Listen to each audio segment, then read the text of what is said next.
Hello and welcome everyone for today's stream.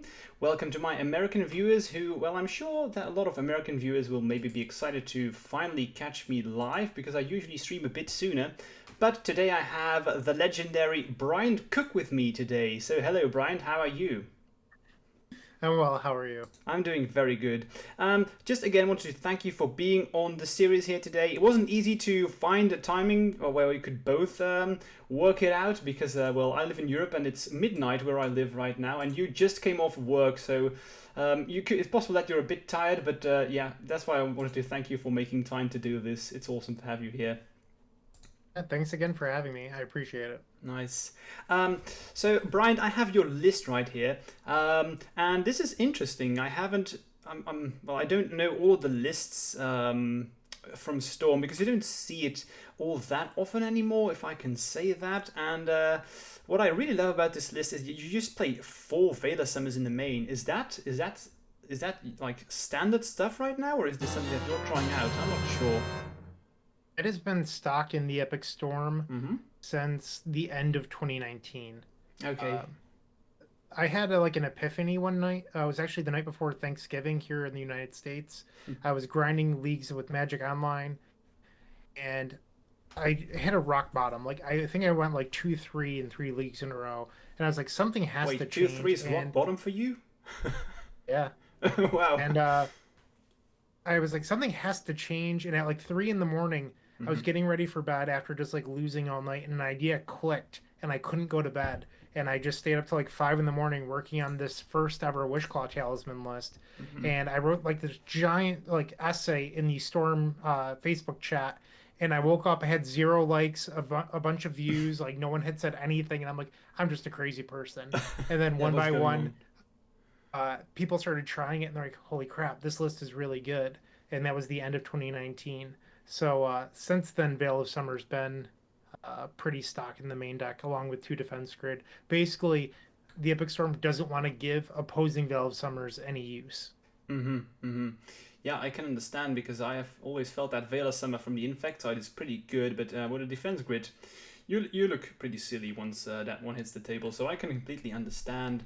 Yeah, I think we will have a lot of interesting games because I've always felt like with Infect versus TES. The die roll is very important, and it to me has always felt like you or people playing test, they don't want to see Infect, but Infect also does not want to see test. That's how it has felt to me in the past. Would you agree, I or think how do that you you are feel? slightly favored. I would say Okay. that you're like a 60% favorite. Mm-hmm. I think Ant is actually closer. I'd say Ant is closer to 50-50 because their discard spells are more effective against you Mm-hmm. than Veil of Summer and Defense Grid.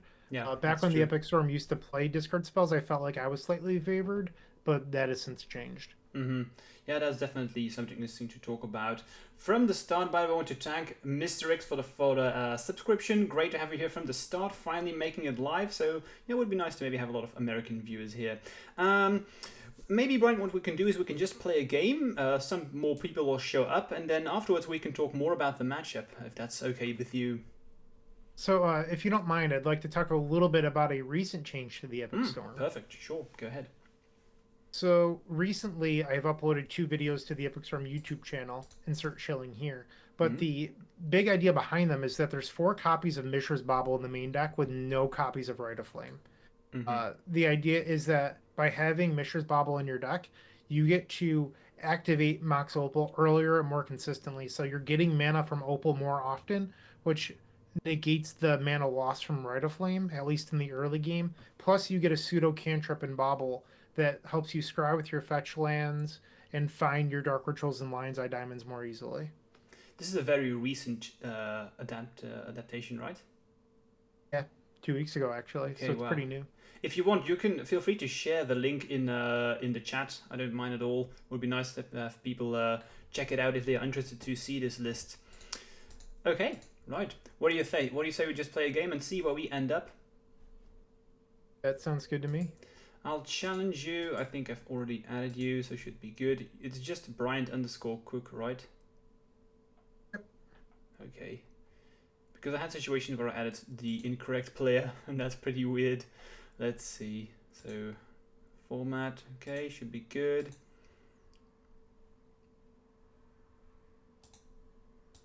Quickly going to, I think I just added Storm. This happens every time when I shine someone. It just canceled on me.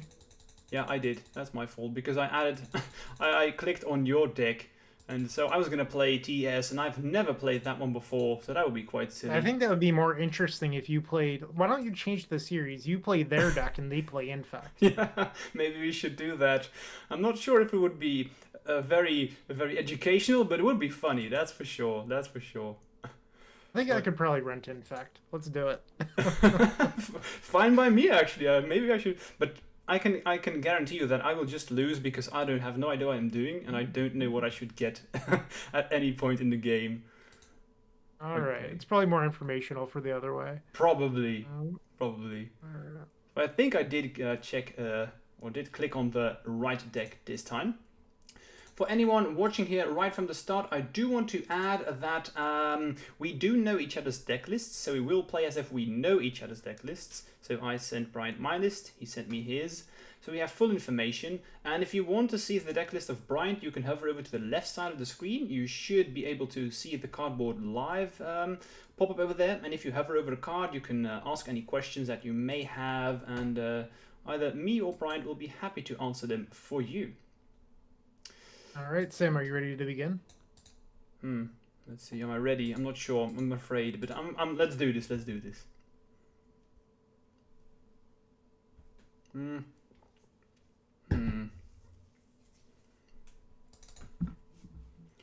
So I'm going to try and speak in general terms without giving you too much information. Well, I'll let you know. I'm keeping a risky one.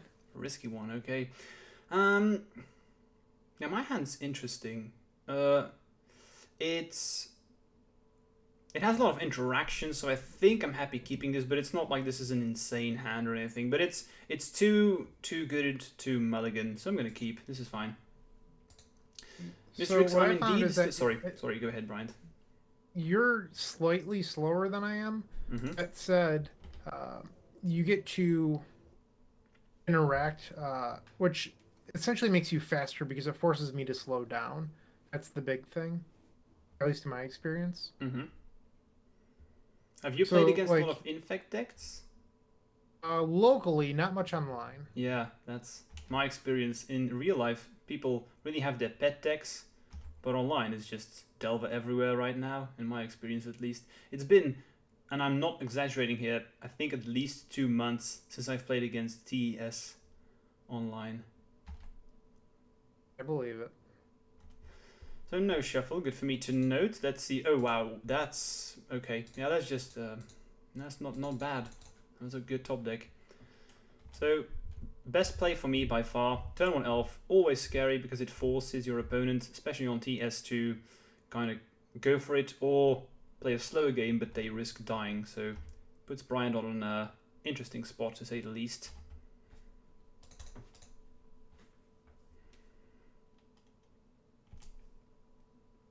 Mistrix, I'm indeed still playing 2 of Vinder's main, and I'm playing 4 Brainstorms, 4 Ponders, indeed.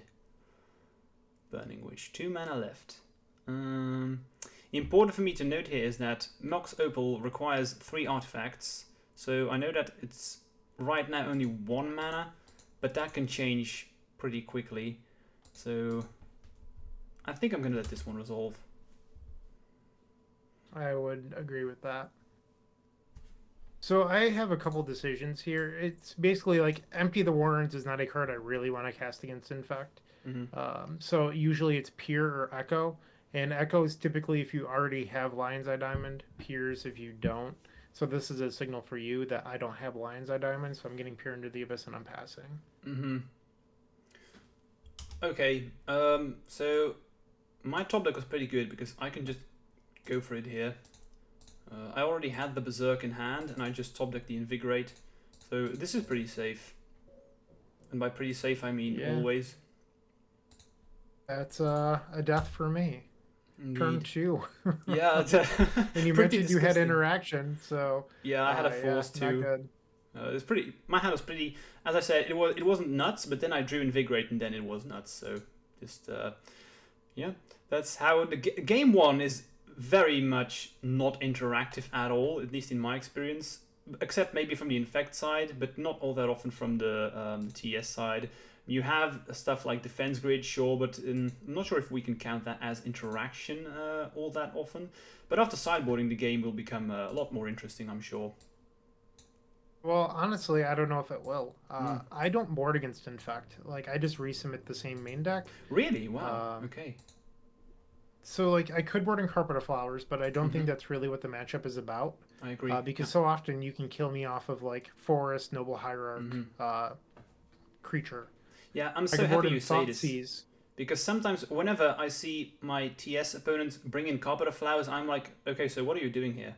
Especially if you do it turn one, Yeah. I can just get a like a Savannah, for instance, and you've done nothing. So I don't understand when people bring it in, but a lot of times people do indeed decide to bring it in. So it's good that you note that you don't enjoy this. So I could bring in Thoughtseize. Mhm. That said, most Infect players are boarding in Veil of Summer, and if you're not casting Thoughtseize turn one on the play, um, it quickly loses its value because of Veil of Summer. So you end up with like sort of underwhelming Thoughtseizes that just get veiled. It's not the worst thing to do, but you're certainly not happy about it. And then you have like Chain of Vapor and Abrupt Decays. I don't like that plan against Infect. I think it's just a losing strategy. So it's like if you want to board in Veil, if you want to board in Thoughtseizes, yes or no. And also Abrupt Decay, same thing, probably. No, I think it's just like not what you want to be doing, to be Mhm. honest. It's too reactive. You really want to be proactive in the matchup. Mhm.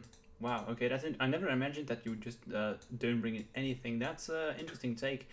So I do bring in some stuff, of course, indeed, Vela Summer, Flusterstorm, but then maybe some surprising cards. I like Sylvan Library in this matchup because sometimes it can go a bit longer, and I also bring in Force of Vigors. I tried it out as an experiment at first, but it turned out to be, against this build specifically, it was actually better than I anticipated. And usually people don't play around it too, so it has surprised me very often. That being said, it's not the best sideboard card, so if you don't want to bring it in, I can see that happening, but I have a lot of bad cards, I believe, in the matchup, so like Mavinda, that's not why it's there, it's too slow. I bought out triple Inkmoth Nexus, I just want to have Elf or Agent, I need to be fast, and I do take out one Vines of Vastwood. Again, I just take out all of my slow stuff, I want to be quicker, except for the fact that I do bring in Sylvan Library. Yeah, so I'm trying the Thoughtseizes on the play. I don't think I would keep them in on the draw. Mm-hmm. Um, but it's not a plan that I'm like really excited about. Cool, makes sense. All right, let's see what we have right now. You want to go first? I am on the play. Mm-hmm. Yeah, I mean about if you're going to keep and why. Oh, okay. My hand's just like a solid hand. Like I can't chip this. Yeah, same here. My hand's pretty good. I'm lacking some key pieces, but against TES, this is fine. So I'm going to keep.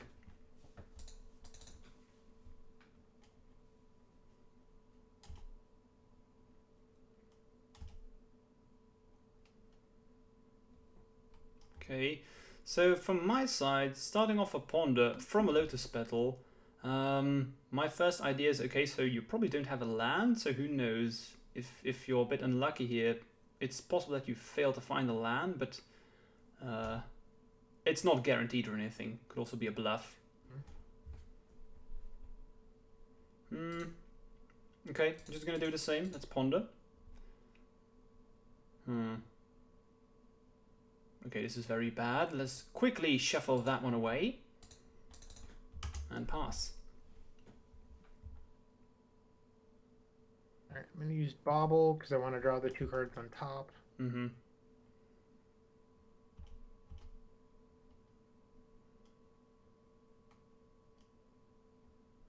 And I drew the Thoughtseize that I found off Ponder, so I'm gonna cast this while Sam is tapped out so it doesn't get hit by Veil of Summer. Mm-hmm. This is a... This is actually a difficult situation for me. I kind of don't want you to see my hand, but then again, I also... If you do see it, it's not the end of the world. Yeah, I think I'm just gonna say it's fine, because if... Yeah, I can talk freely now. I think if I would have forced this one, I lose 2 cards, and I'm going to lose 1 card now. Yeah, sure, but I think I want to keep all of these forces if I can. I can see why you kept a hand without a creature. Yeah, that's true. Sometimes you don't need a creature to win the game. In the beginning, of course. Okay, yeah, so I give the information that I drew a blank one, but I think I just wanted to play the land anyway here. I knew that off Bobble. Oh yeah, of course. Okay, so you don't know this one. It's something. Not a typical game here, that's for sure.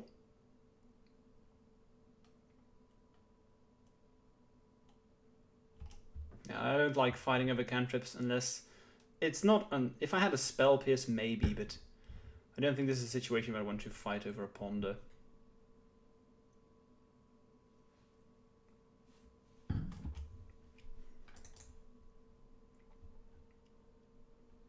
Okay, that's what I wanted to see. So let's brainstorm first. I don't want to hear that. This one will definitely go.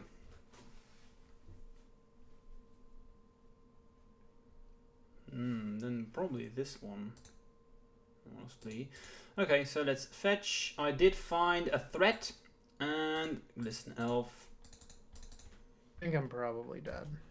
Well, you know my hand, so you know that I can go for it next turn. And what I always advise my Infect players, even a lot of Storm players, they do bring an Abrupt Decay, but you should always just, if you can, just go for it. Make them have the Abrupt Decay. Just do not respect that card at all. That's what I always do. And sometimes they do bring it in. You'll get punished for it, but I think it is the correct way to play like that. So I don't think I want to fight over this Dark Ritual. I have so many pieces of interaction that I want to let this one resolve. I think I want to fight over a spell that actually makes me lose the game. Yeah, that's a spell that I do want to fight over. Although, I do need to think that if it resolves, you still need to pay 1, and then you have to cast the card. So I could also just let this one resolve as well, to make you spend your mana. I think I like that play.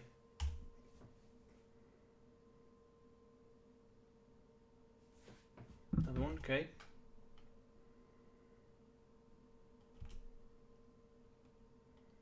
Diamond. So more than enough mana. Another one. So I think if I have everything correct here. So you start with a Veilless Summer. I mean, I definitely have to fight over that one. They're probably going to Wish Claw. Okay, so start with countering that.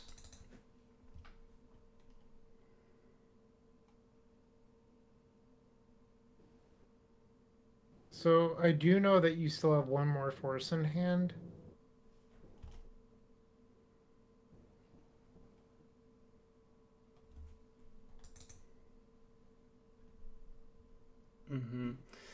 So I'm going to counter that one as well. Good thing here is if something goes wrong, I have control of the Wish Claw now. So even if this resolves, then it's possible that I still just I can still just win.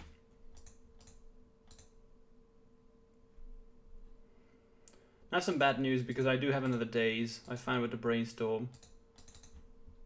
That'll do. That'll do, indeed.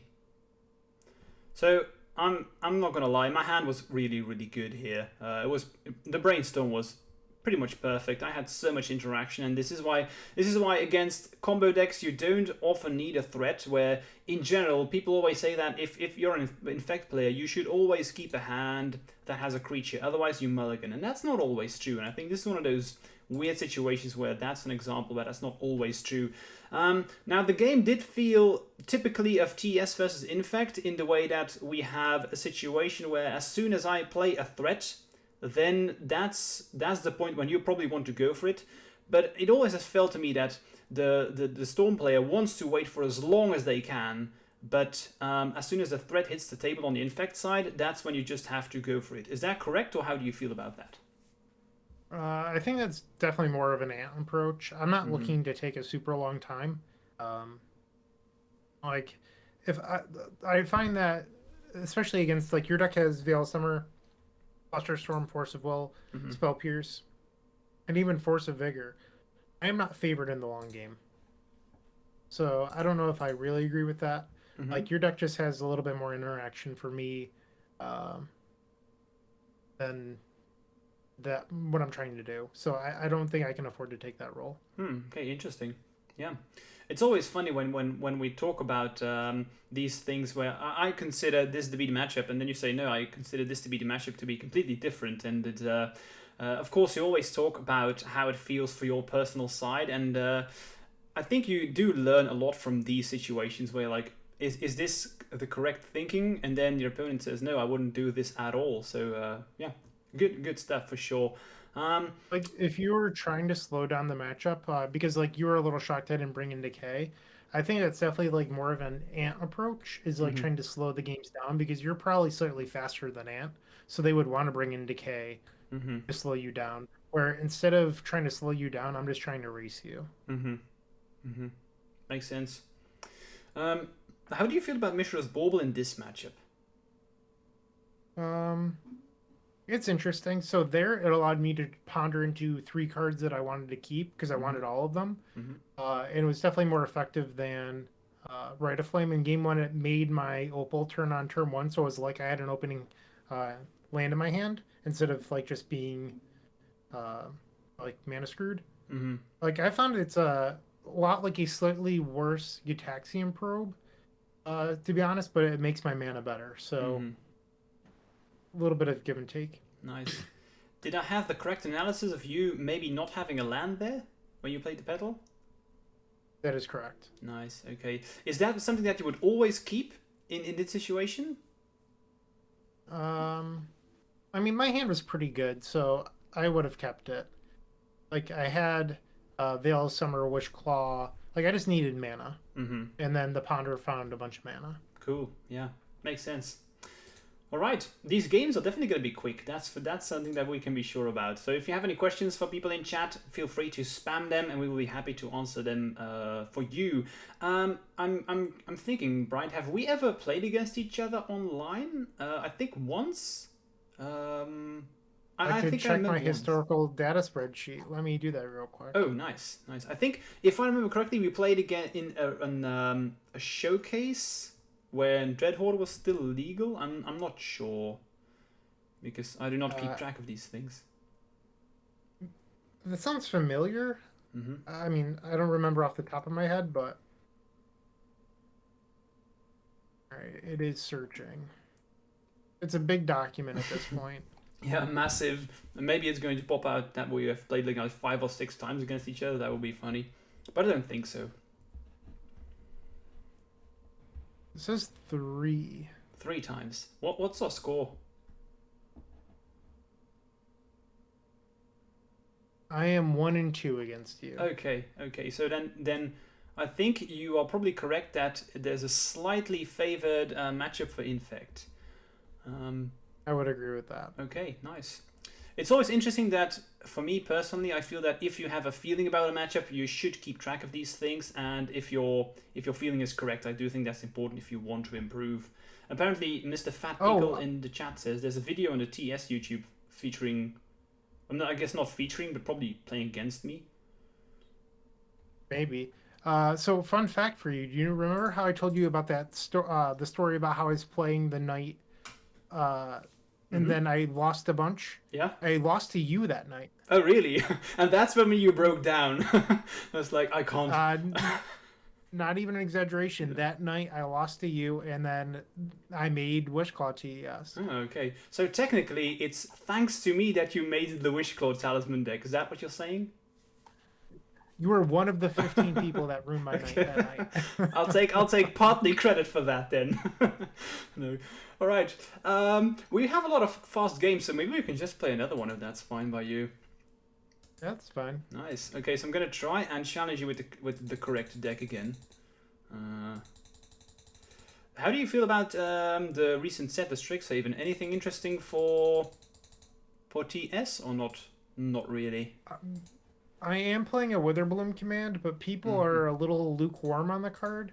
It might end up becoming a second Chain of Vapor again. Oh, okay. Um, I it's saw it and I really was good if like, there's a this lot of. hand is this card is perfect for TES, but maybe I'm not an expert, so.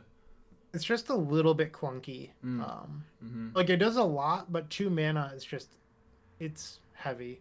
And sorcery maybe. Well, that's why it's good, is because you can get it with Burning Wish. Oh, okay, so that's actually a plus. I was like, it's not good because it's sorcery, but if you look at it that way, yeah, it makes sense. Of course, I always look at these things from the Infect side. um, Yeah. who started last time? Was it me or you? I believe I won the die roll in the Okay, first match. then I'll play now, and then we can swap around. I think that's the most interesting thing to do. So my hand is nuts, but I do not have a land, so I'm gonna mulligan.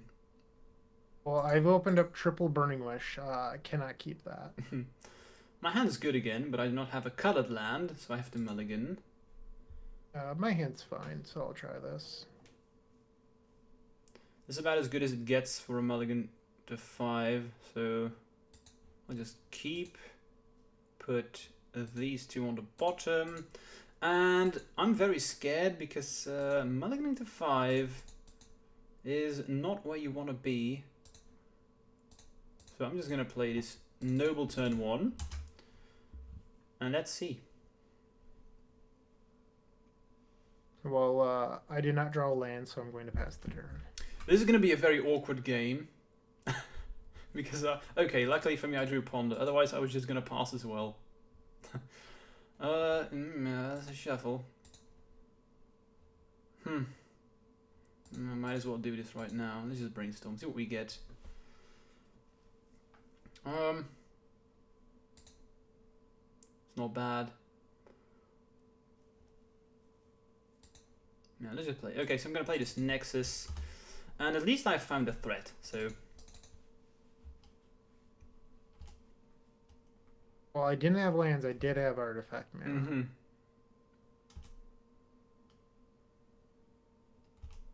Uh-oh. Uh-oh. This is pretty scary. You only have 3 cards, so the worst that you could have is like force blue card days, and I can beat that. So it doesn't matter if you have forcible here or not, to be honest. Of course, I don't know that, and I don't think I can let this resolve. I think I have to fight over this, and hope that you just don't have. Ooh, yeah, wow, that's disgusting. That's really disgusting. Right. So now I can cast Ad Nauseam.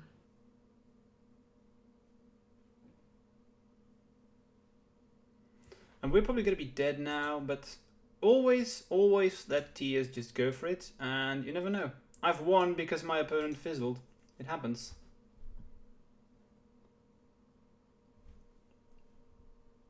That should do.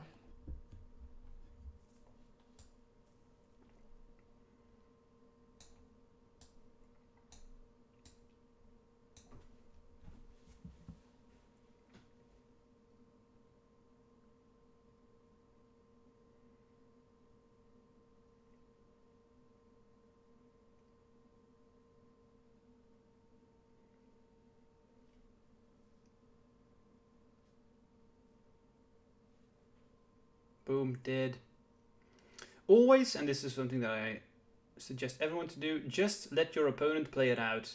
Never concede when people are trying to kill you off a storm, because I've had situations where my opponent just misclicks or plays incorrectly. You can just deal through the turn and even leave your computer if you want, but just let them play it out. Okay, so yeah, didn't do much.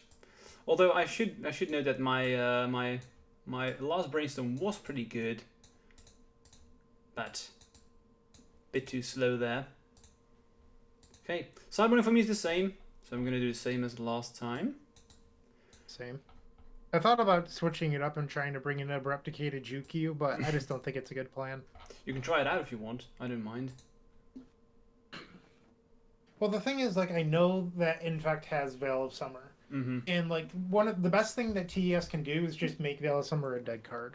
Because like it's not that good against us. Like yeah, it can hit tendrils, but like that's not like most of the time by the time I can cast tendrils, I can probably build up to a grape shot too. Mm-hmm. Yeah.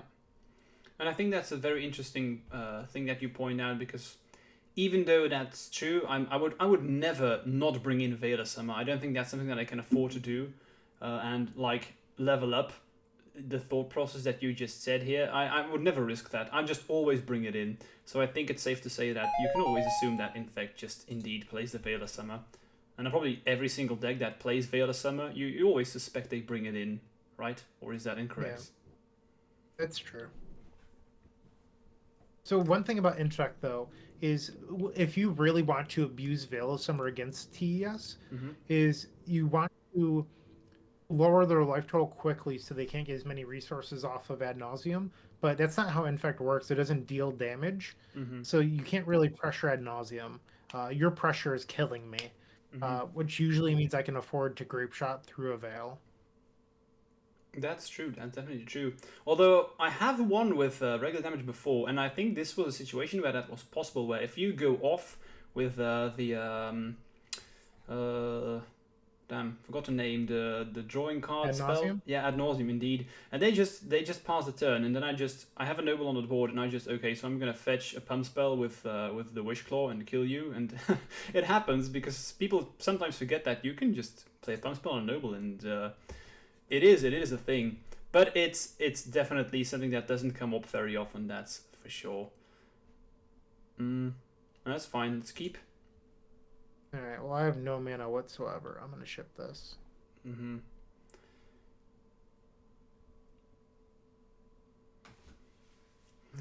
This hand's a little bit of a risky keep.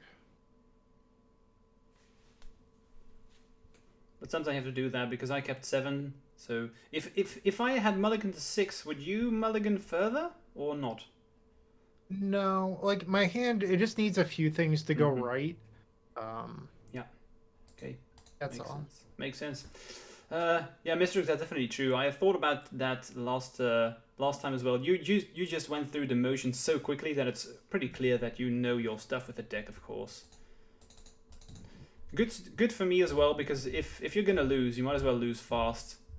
Sometimes it's a bit frustrating when you're on the other side and your storm player isn't that experienced with the deck and they take forever to kill you. It's like, I don't mind dying, but at least kill me quickly.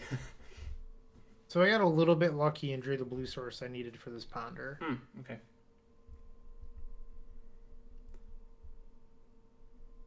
The 14, thanks for the follow, man. Cheers, appreciate it.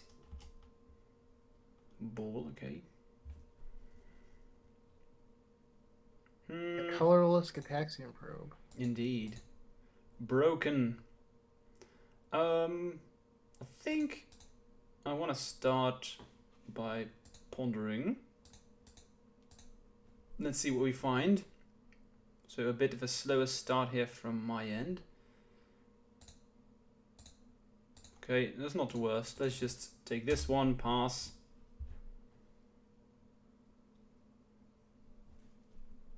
Bobble you. It's fine. Brainstorm. Indeed.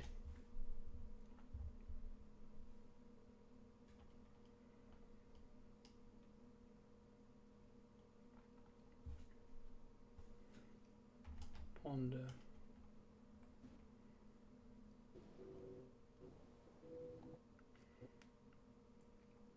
Do you have like track of every single game you've played on Magic Online ever? Or did you only start? Just the Epic Storm. So it's weird. I started playing Magic Online right before the top ban, like literally a month and a half before. Okay. And I started tracking from the second that I started playing online. And That's awesome. I've tracked every match since the top banning that I've played the Epic Storm. I don't track non-legacy, but I do track all of my Epic Storm matches. How many games are on there? Let me check. Maybe I should do So a guess. How long was when was top banned again? It's 2017, 4/24/17. Oh So wow, that's like 4 years. Okay, how many games should I even guess? I have no idea. Like at least, I'd say at least 4,000. Is that correct, or is that just a bit too a much? little low, Mm-hmm. little low. Little low. Okay. Oh wow, I should really keep track of I these play a lot things of then. Magic. Okay, a little low. So like like like very low, or A little low. okay, a little low. Let's say 7,000, You're getting warmer. 10,000.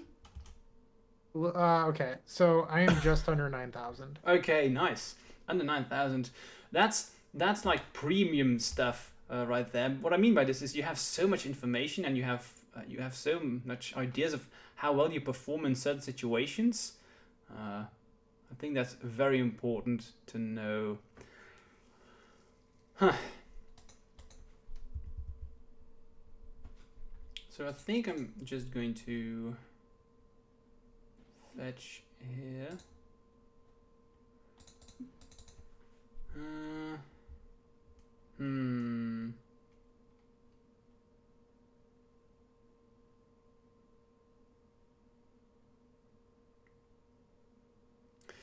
I'm actually gonna let this one resolve.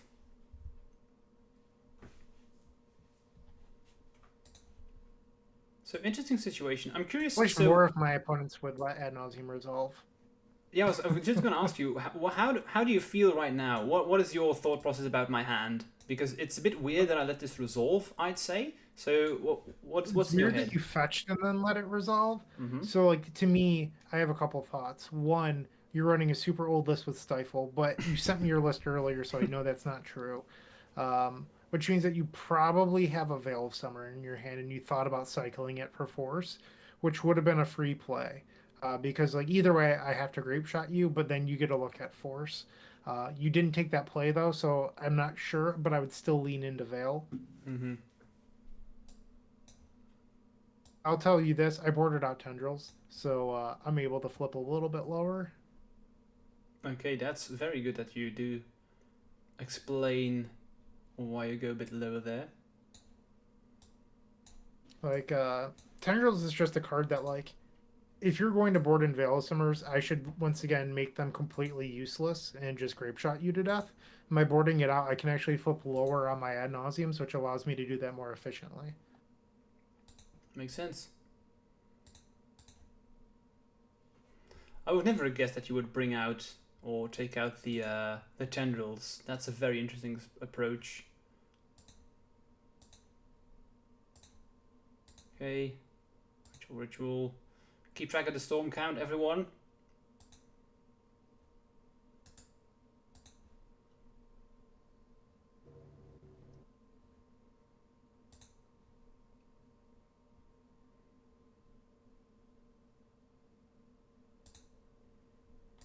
You're probably supposed to Veil of Summer in response to that defense grid.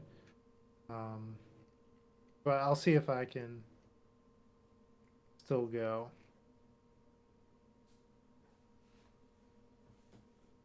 So let's pretend I'm supposed to be trying to beat the hypothetical Veil of Summer. So I could just tendrils you here because you didn't Veil in response to the grid. Mm-hmm. Uh, but instead, what I'll do is I'll showcase another somewhat new The Epic Storm card.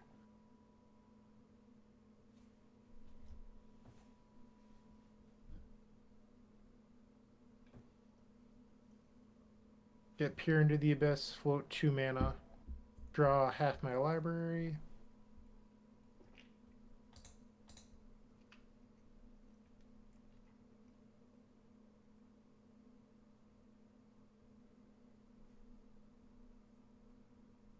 And I still have the Petal in play.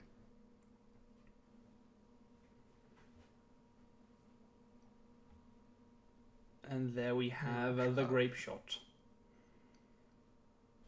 Funny thing, so I actually did have Veil of Summer, but I already F6'd.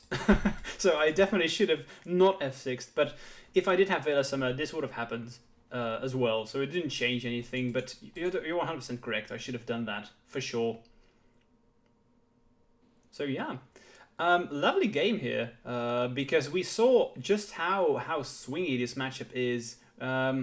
even if Infect is maybe slightly favored, it's very clear that it can go both ways, right? So Mr. X has asked if we could explain the stifle interaction with ad nauseum. Now, it's not ad nauseum why the stifle is important, but maybe you want to explain, Bryant, or should I do this? It's fine for me either way. Well, Stifle's like particularly good against the Epic Storm because one, Veil of Summer does not stop Stifle. Uh, Veil of Summer stops things from being or your spells from being countered. It doesn't stop abilities from being countered. So Stifle gets through it, which means it hits Wishclaw Talisman, which is kind of a big deal in the matchup, and hits the Storm Trigger. That said, if you are sitting on Stifle, I can double Storm Spell you if you only have one mana up, like Sam did, or I can just play the Defense Grid. Exactly. So it's not a sure thing. That said, recently, probably about a month or so ago, I was testing a list with no defense grid. There was a lot of Maverick and Death and Taxes in the meta, so I was trying main deck Thought Seizes, and I lost to a few people that were siding in Veil Summers with their stifles, and they sat behind that combo, and I couldn't win. That's So interesting, yeah. defense grid is certainly a level up in metagames where stifle is popular.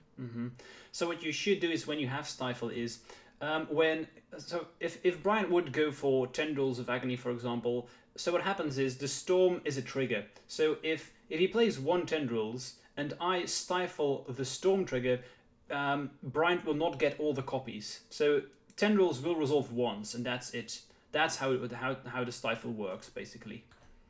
I hope that's clear for you, Mr. X in the chat.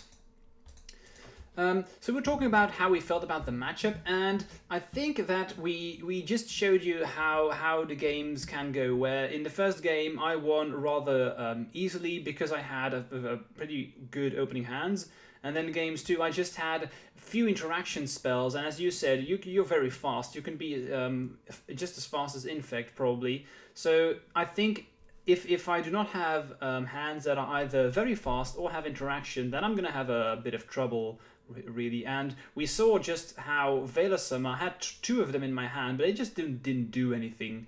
And that's because you don't value Thought Seizers, Abrupt Decays, Chain of Vapors all that often, and you can play around them very well. And that's where I will suffer if your opponent knows to play around it. That's a difficult timing for us.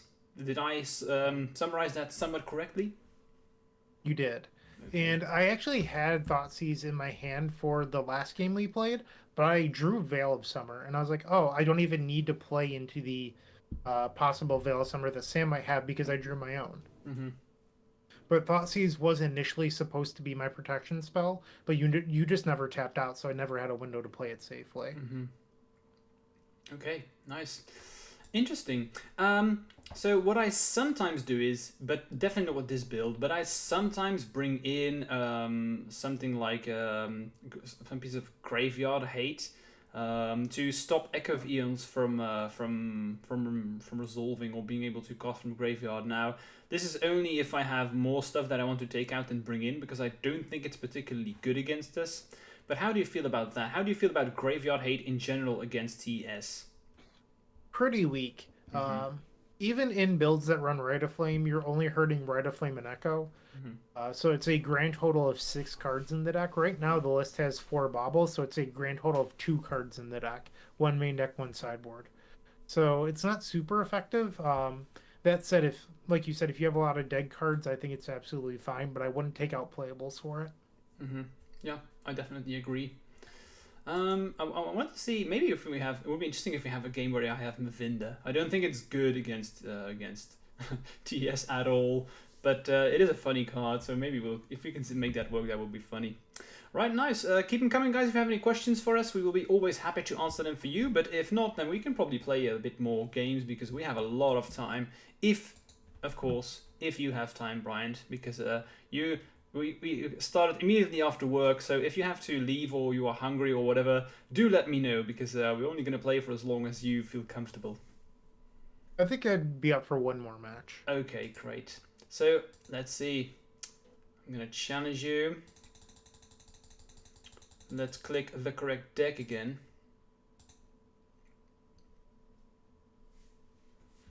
And there we go.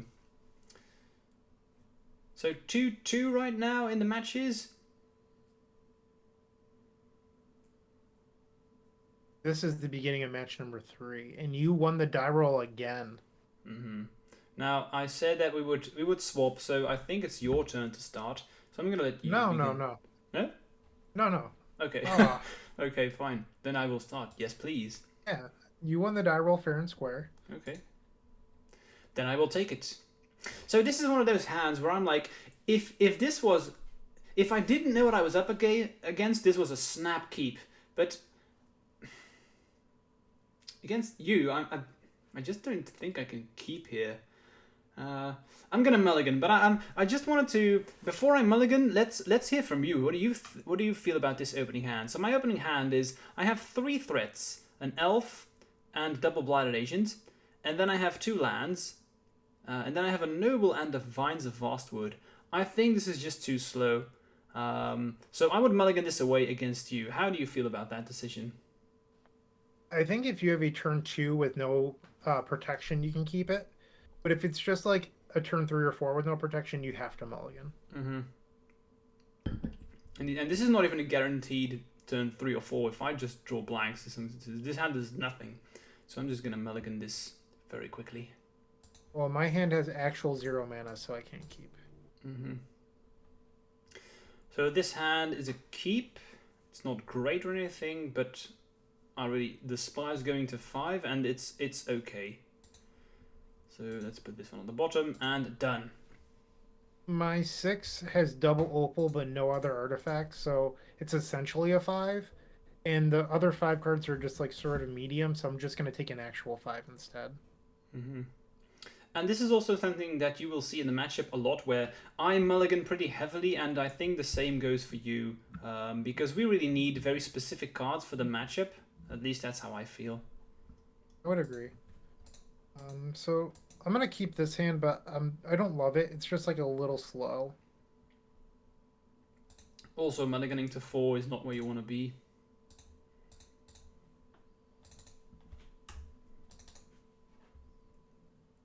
I don't think I've ever mulliganed to 4 and actually won. Or maybe once or twice, but yeah. I turned 1 down a mulligan before. Hey, Ponder, sure.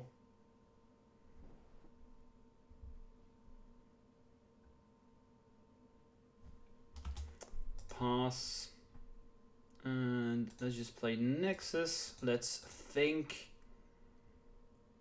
These are all pretty bad.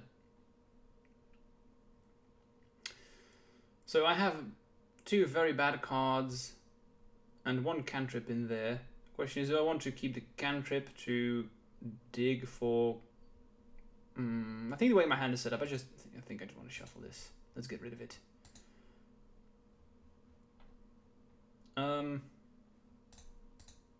Might as well just play this.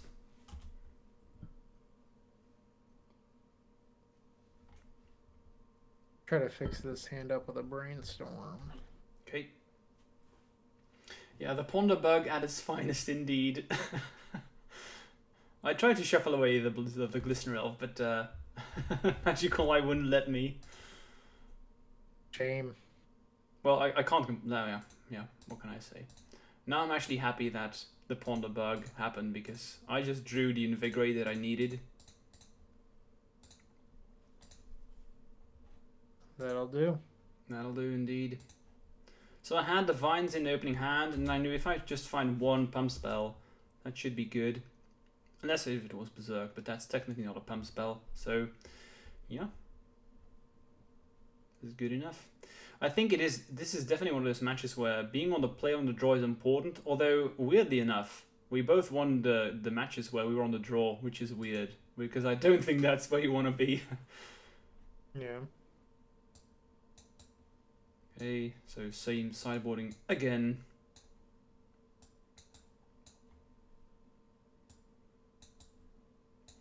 So maybe I'm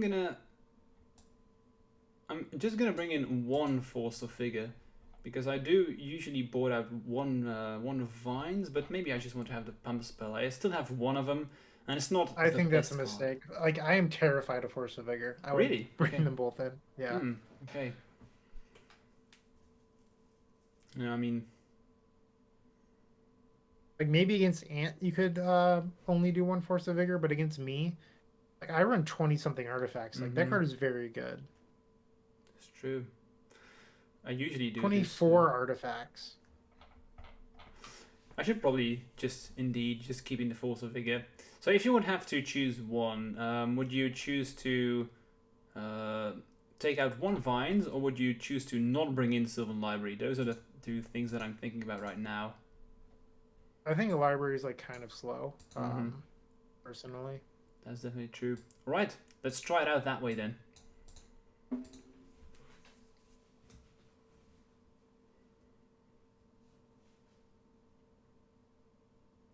On the play.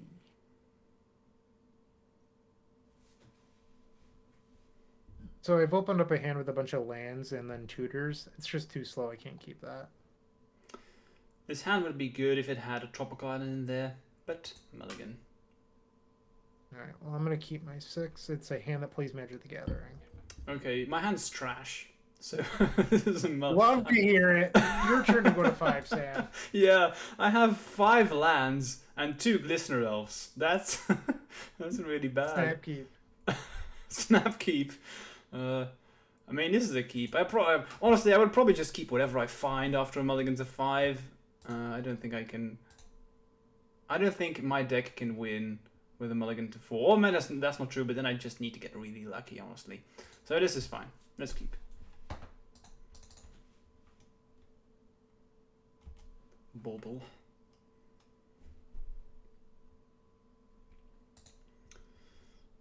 Okay, so Bryant knows about this card that I'm going to draw right here. Okay, I think it's an important one for you to know about. Let's play Noble Pass.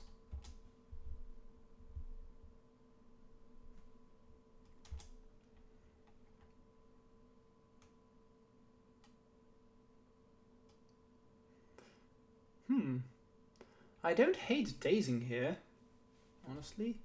Making you use the petal could be worth it, especially with you not playing a land first. Because you know about it anyway, so you can play around it. Yeah, let's do this. I'm gonna daze. And let's see if how highly you value your petal. Damn. Damn. Did you set up that bait? I did. Nice. I did not have a second land, but like the fact that you're on so few resources, this Thoughtseize matters a lot. And I'm obviously just going to take the Brainstorm. Makes sense. And I'm obviously just going to top deck a threat.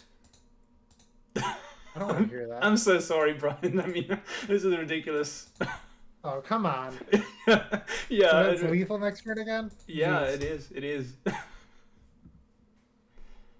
Alright. What can I do here? I'm a mana short of ad nauseum.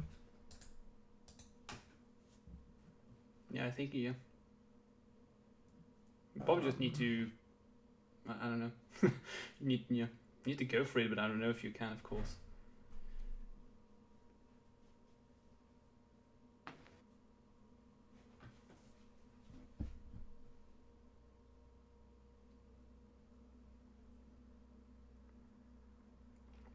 So I have the decision of.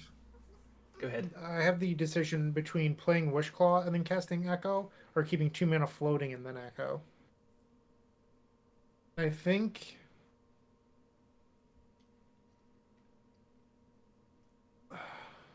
So close. Mr. X in chat says this is the right time to flip the table if you be playing in real life.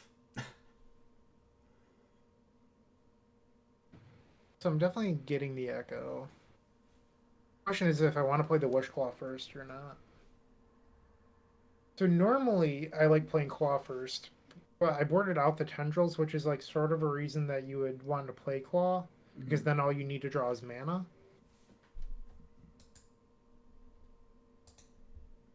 I don't think I'm going to play the Claw. And I was gonna say that I can safely F6, but of course if we're gonna go for Echo of Eons, I do need to ensure that I have turns. The good thing for me, of course, is that I redraw 7 as well, so this is Chances of me finding pump spells are pretty high, or interaction.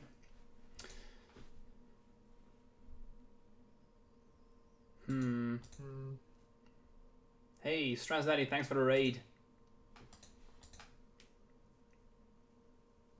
And unfortunately, I have to pass the turn.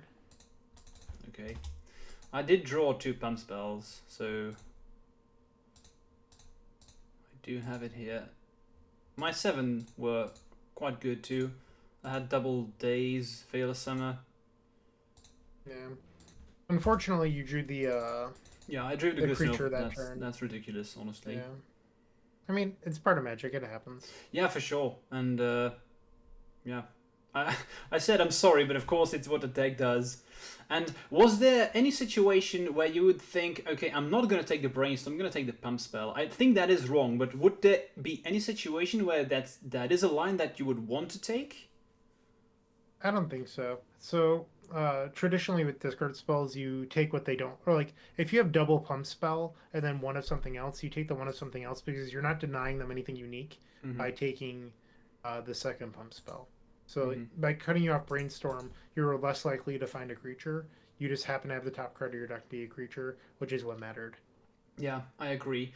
Maybe if I could see you playing like this, if you would like bring in Abrupt Decay, then I could see why you would take the Vines, because then you could like have a total blowout. But that's the only situation what I could think about. Or Chain of Vapor. I think maybe that's a line, but even then, I'm not sure if that's the better thing to do. But I could see that happening. Yeah. Let's see if we have any questions from the chat. Not immediately. It's interesting that we both had 2 O's. So that's not something that happens a lot. But I did think we saw a very interesting last game where Echo of Eons is very risky to play in certain situations because depending on the cards that you find, they could backfire. But how do you feel about Echo of Eons in general in the deck? Because I do think it's very strong, but maybe it depends on the matchups as well. Yeah, you usually want to leverage it by having a defense card or a Veil of Summer paired with it. That said, your clock forced me to go into a situation where it was more risky. Usually you want to maneuver into a point where it's better suited, but against non-blue decks, you're always suited, so it's a lot more explosive. That makes sense. I do love the Echo of Eons in the deck, though. It's always scary, especially turn 1. If you have Echo of Eons in your opening hand, but not another way to win, would you just always go for it immediately, or? Yeah, it's really context dependent. Like what's in your hand, what's the matchup, that sort of thing. You don't know the matchup. It's game 1, and in blind.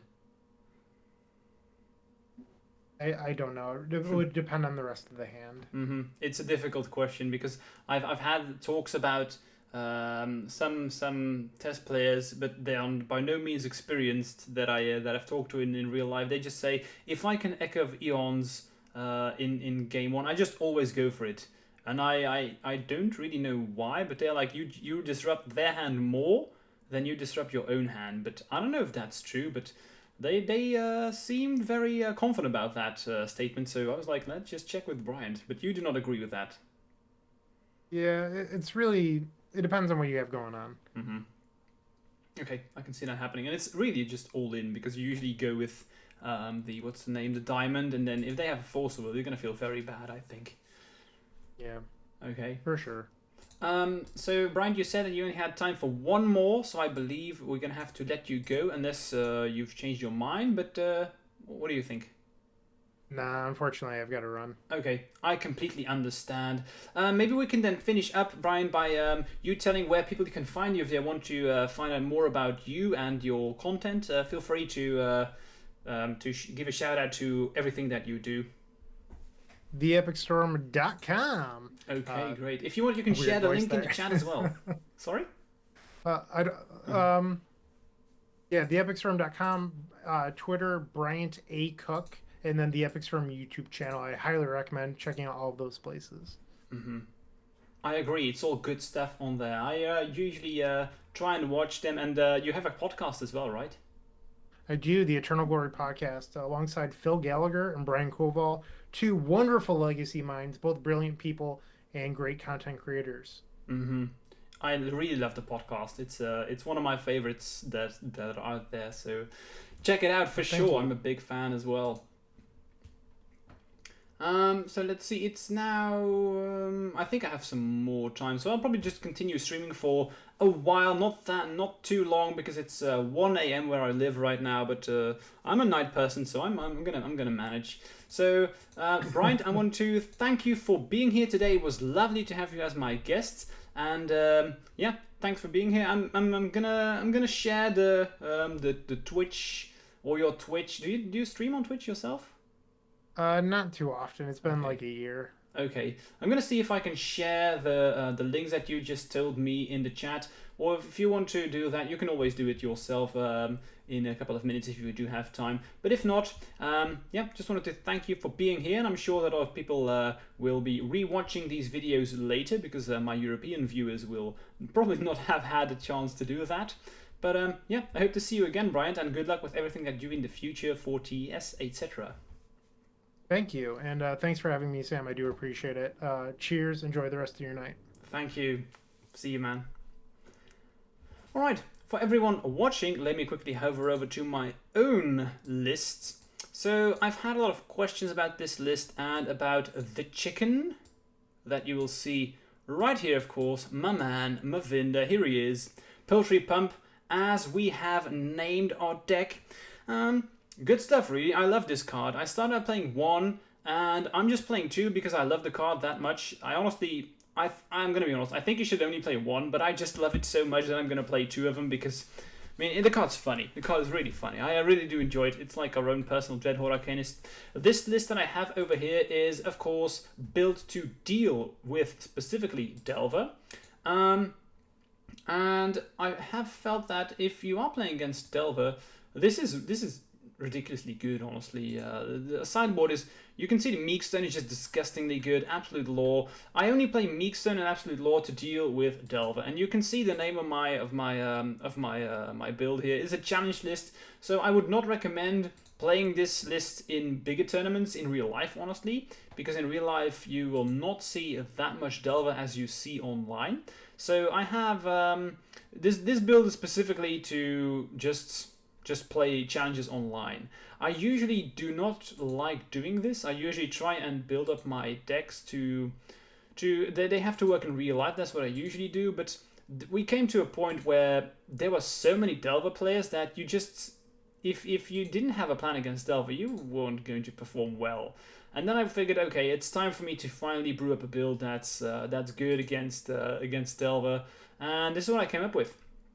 And it's been pretty great, honestly. I felt that yeah, Delver has almost become a good matchup, and I'm playing 4 swords too, so yeah, let's see where we end up after I play a league. I think I've already started a league, but we'll see. I quickly updated the list as well, so if you hover over to the left side of the screen, you will see my updated Cardboard Live app, and it has popped over to my own personal list right now, the list that I'm playing here. So let me see if I've already... Ooh, that's modern, that's not legacy. So let's see, have I already... I do have a league here. 2 losses. Eesh. Let me just quickly drop right there. That's not good. I'm not gonna play Brian's deck because I would be horrible with it. So let's just submit that one. And I doubt I will have time to play an entire league, but we'll see what happens. Anyway, let's see what we are going to be facing, shall we? If you want to watch me try out this deck against Delver, I played against Archon last week in the last Master Series, and it was pretty amazing, honestly. It was pretty funny because he just always crushes Infect whenever he plays against it because, well, they have a very good matchup. But then I brought in my sideboard cards, and Meekstone is specifically very disgusting. Let's see, Mangork just came here. Brian's beaten me before, so I have to watch and learn from the rematch. Check it out, my man Mangork. He didn't have that much time, but I really did appreciate him being here because he started playing immediately after work, so he made time available for us, which is amazing. And it was lovely to have Brian here, really. Let's see, managed to watch live just today, really fun. It is nice to have you here live because I'm streaming really late where I live. It's 1 a.m. in the morning right now. I'm a European, so it's but I'm a night person, so I don't mind. Okay, we have the chicken, we have the scale up, we have the berserk. So if we draw a land, we just win. This is pretty good. Wish I was on the play, but I mean, can't complain. This is a keep. Worst thing here would be wasteland. That would be disgusting. Italy here, the time it's the same. Okay, nice. It's funny that you're European and this is the first time you're able to catch me live. Yeah, this is definitely Delver. I recognize the name. Samwise GG. Okay, getting dazed here. Sure. Not the end of the world. What noise do chickens make in Dutch? That's a good question. Do we have... I think I want to ponder here. I think chickens, we call them tok tok. That's what they say. So maybe I should call this one tok tok pump. Maybe. I don't know. Let's just leave it at poultry pump, shall we? I'm gonna ponder first. If he dazes this one, that's fine.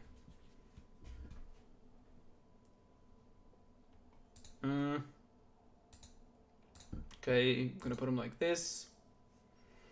I kind of want him to wasteland me if he wants to. I'm definitely not going to shuffle away this agent. So next turn, I'm probably going to play Mavinda, the chicken. It's like black... I should make a soundboard where I have noises that that animals make over the entire world. So the thing here is it even worth to play Mavinda? Because I don't have pump spells that I can replay, so maybe then Mavinda isn't worth it. So I think I kind of talked myself out of playing Mavinda, and I want to play Agent here because I can go scale up Berserk next turn. Brainstorm. So he really wants Delver to flip. This is usually a good sign. If your opponents want Delver to flip, that usually means that they want to race you. And that's usually not a winning line for them. So, okay, I'm liking this.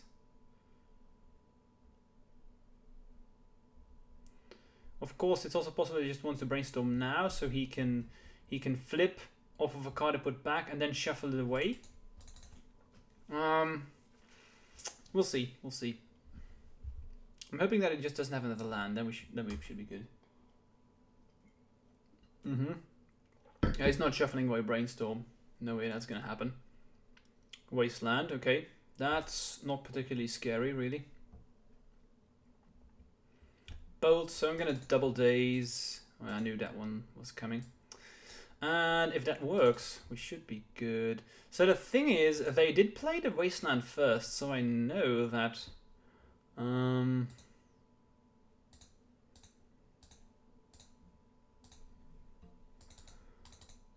So I know they can't brainstorm. So unluckily for us, if they do have a daze, they can actually stop us from killing them. But I mean, I'm still gonna go for it. They need to have daze or force will here. Jew. Where is Bryant Cook? You just missed him. He was only able to stay for an hour. So if you want, you can just rewatch the video. We just miss him. So I'm gonna try and get him. Maybe I should change the name of the stream then. Let's quickly edit that, shall we?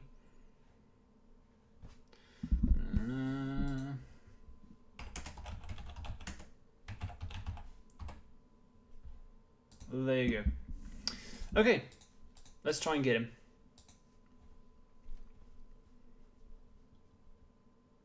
Do they have days? They do. Not the end of the world though, because we're going to be able to slam in for 6. So this is what I talked about. Unfortunate, them having days. Otherwise we would have won, but can't complain, I guess. I'm going to play Mavinda next turn, see where we end up. Brainstorm, probably digging for Bolt. Wish I had Invigorate last turn, that would be better.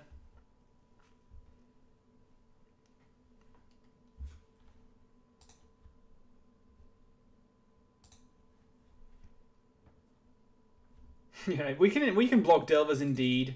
Important to note is that if we play Mavinda, we can't actually use Berserk to get rid of this Delver, for example, because it only says that you can play spells that target your own creatures, so that just doesn't work. Okay, so they didn't find the Lightning Bolt, so then I'm inclined to ponder and find a pump spell. That's what I'm probably going to do. I have a question on the matchup versus Turbo Depth. How do you feel the matchup? Any suggestions? Well, with my build specifically, I think the matchup is great because I play 4 Swords to Plowshares in the sideboard, and we are just as fast as they are, if not faster. We play Veil of Summer, so I really love the matchup against them, honestly. So they did shuffle with the Ponder. So the decision that I have to make is, do I want to play Noble now? Hope they don't find it, or to play it safe and keep the Vines. I like playing it safe if I can.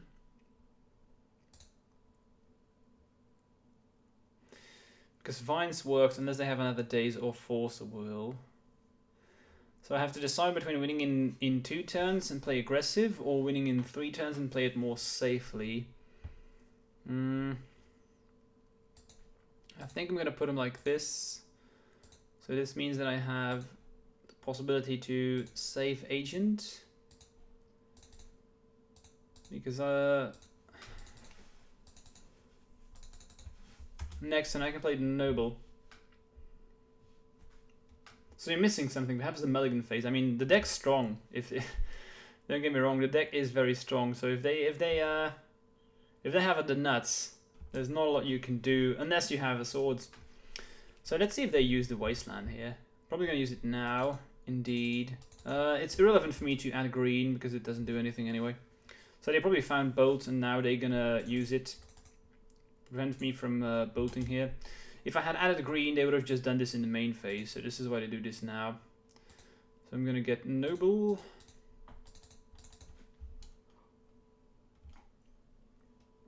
I'm probably gonna play Mavinda next turn. So Wasteland was really the only card that I didn't want to see from the other side. I can yield, doesn't really matter.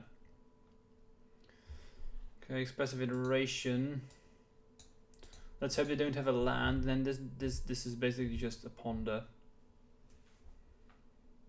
but worse. If they do have a land, they're able to play. Oh, what am I doing? Why am I putting this? So the Gurmag.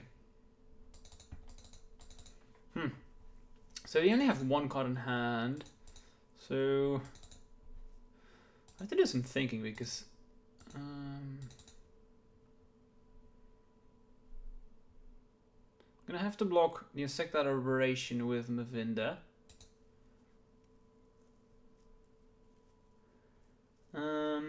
Yeah, the Wasteland is the one that is the thing that really made it unfortunate for us.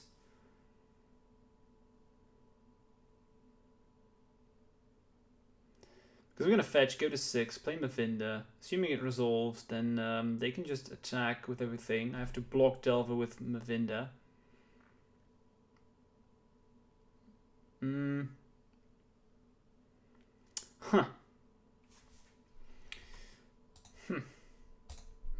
I need some music. Let me turn on some music. It improves my thinking. So the question is, do I want to draw this Ponder here? This is why I'm thinking about my I think I do. I think it's one of those cards that can maybe get me out of the situation. This is why also I'm playing double Savannahs right now, because Wasteland is a scary thing. Okay, so let's play Mavinda. If they have a Bolt or a Daze, I just lose. Can't really well play around that. So let's play. They do have another Daze, then it's just game over. Nice. So I'm going to be able to hopefully show off the sideboard. Unfortunate, again, the thing that really wrecked us was the Wasteland. So in love with the Villa Summers, Meekstone, Absolute Law, of course, that's why I played. And now we're going to have the Swords. I hate Force of Will against this deck, not very good. I've been happy with cutting Berserks recently. Take out these, and I take out 1 Mavinda.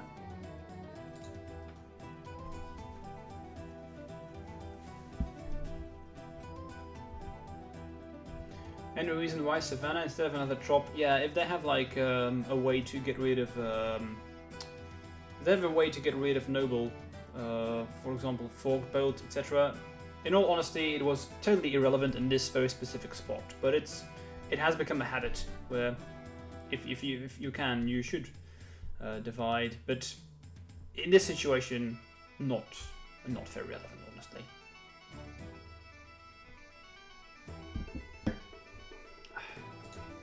We have time, so I'm gonna check out a good song here from my video game playlist. Let's see what I want. What do I want to hear? No, classic.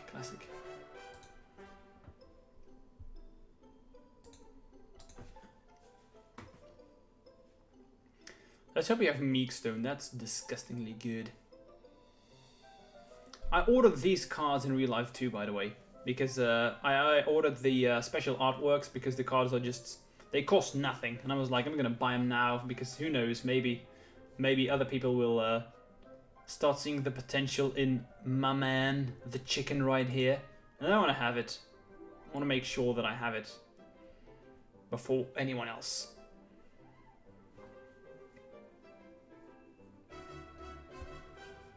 Burn's taking a long time to think.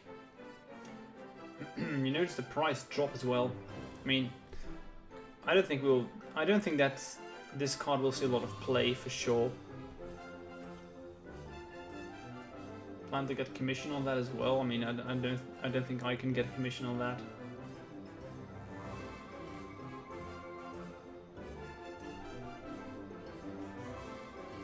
It's possible that my opponent is streaming, I'm not sure. His hand is excellent, no land, mulligan.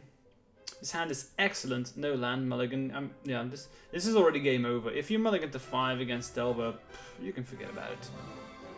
Unfortunate, because both of my hands were pretty much everything I wanted. So I'm gonna try, but I'm probably gonna lose. Getting rid of these, and I'm gonna Noble here. And this hand is also pretty bad. So this is not how I wanted it to go. Against Delver specifically, what you want to do is, it's all about not losing cards. This is also why you board out Force of Wills. So we're gonna have a rough time. Ponder.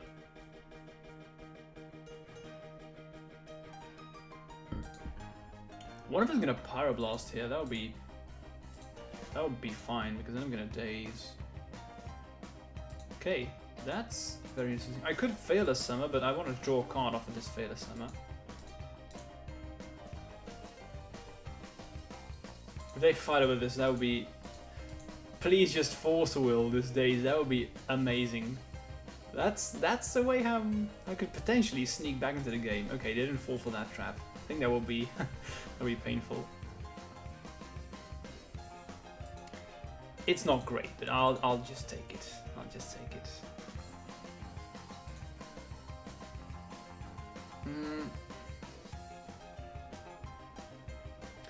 Do I want the vines?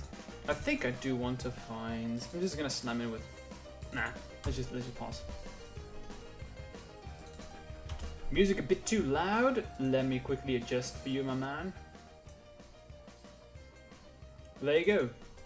Music should have been adjusted.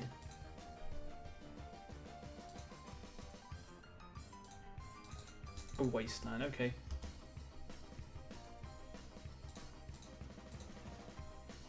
If the music is still too loud, let me know.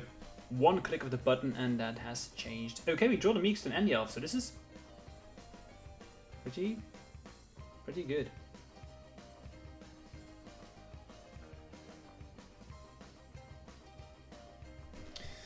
So I want to have a situation where I play Meekstone, they will fight over this, and then I can Veil a Summer.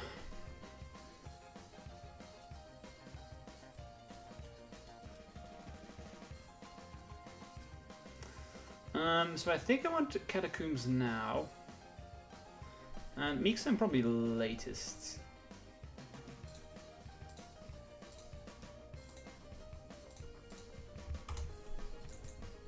Next turn, play Elf, see what they do.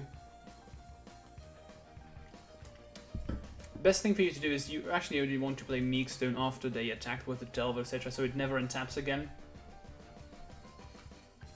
It's not a guarantee because they do have braids. Usually, not all lists do, but most lists have at least one.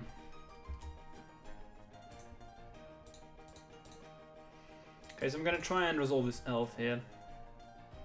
I'm probably going to resolve it, but let's see if we can keep it alive.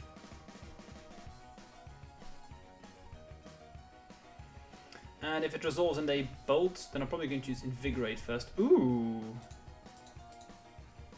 Okay, let's cash in this. Vela Summer is just sometimes so disgustingly good against them. Huh. I think I do want to pay here. So I do shuffle away the Meekstone, unfortunately. It's possible that they stifle here. And then at least I do get to keep the Meekstone, so it's something.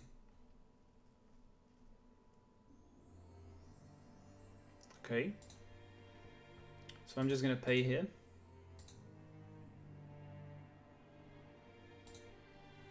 This could also just be a bait. Let's see if they have another days. I think they do.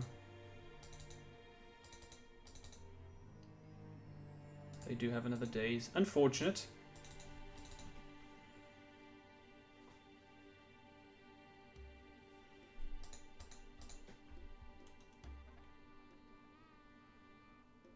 Volcanic. So now I just need to find a threat.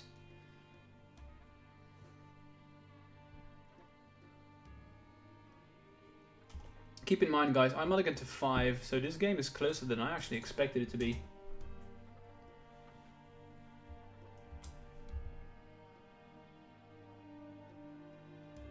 Yep, indeed. So if he wastelands Inkmoth Nexus, I can Vines and save it, so...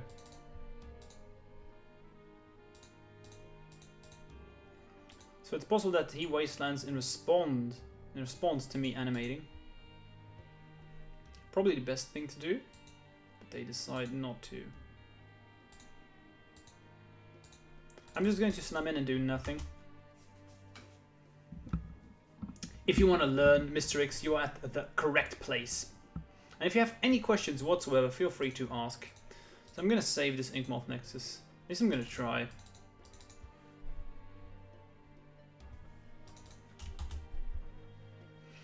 And it's highly likely that this match will come down to me mulliganing to 5, because imagine if I had 2 cards more, would we be at 3-4, and that would be perfectly balanced. But in this matchup specifically, every single card that you have is important. And looks like we're playing against Grixis Delver too.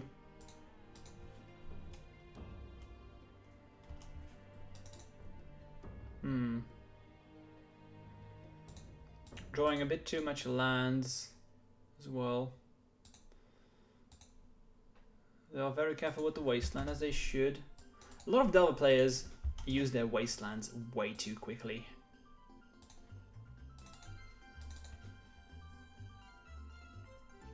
Bolt. Okay. So I'm gonna Vines here. He doesn't know about the Savannah, so...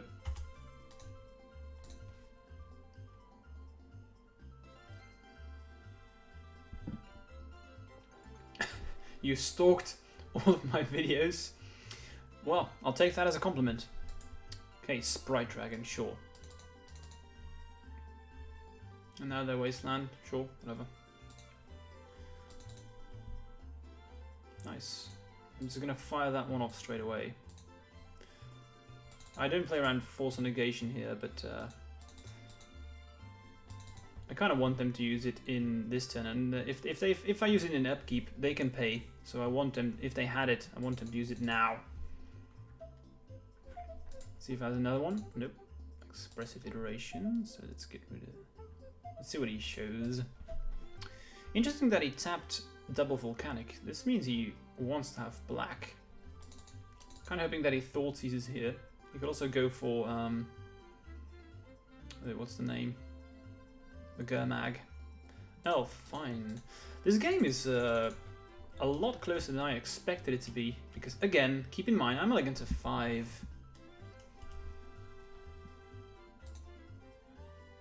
Another expressive iteration. Now it's scary. He has one more mana, so... Okay, let's see what they reveal.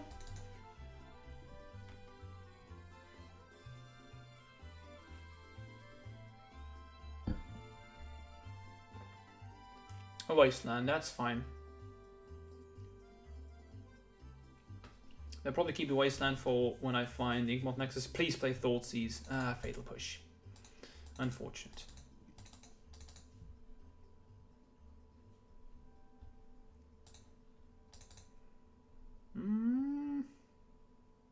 So what do I want? Probably Mavinda. Mavinda would be good. I'll take a Swords, I'll take a Meekstone too. I'm not going to complain. And my opponent has seen... Fire is not what I want. My opponent has seen 8 more cards than me. I'm not going to play the Savannah because I want to brainstorm and shuffle it away. If I can.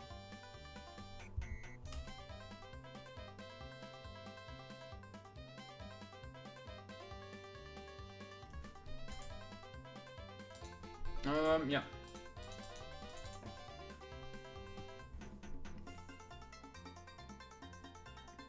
Probably game over now, honestly. But I said before, it was already game over before the game started. After Mulligan to 5. Ponder, okay. I should know that if people do start playing Grixis Delver again, this build is not adapted to deal with Grixis Delver, it is adapted to deal with Rug Delver. Because they have black removal and Plague Engineer especially is pretty scary. But it's not game over if I'm like super lucky. And by that I mean I need to brainstorm into Swords and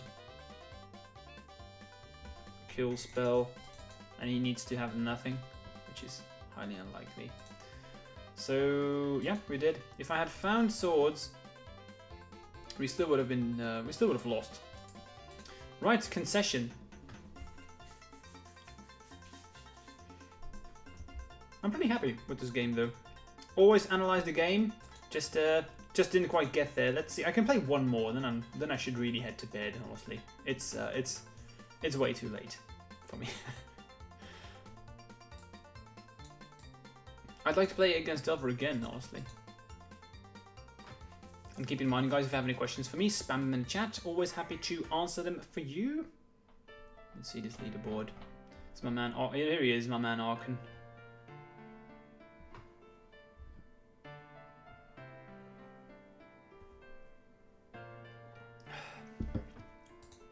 The thing is, Grixis Delver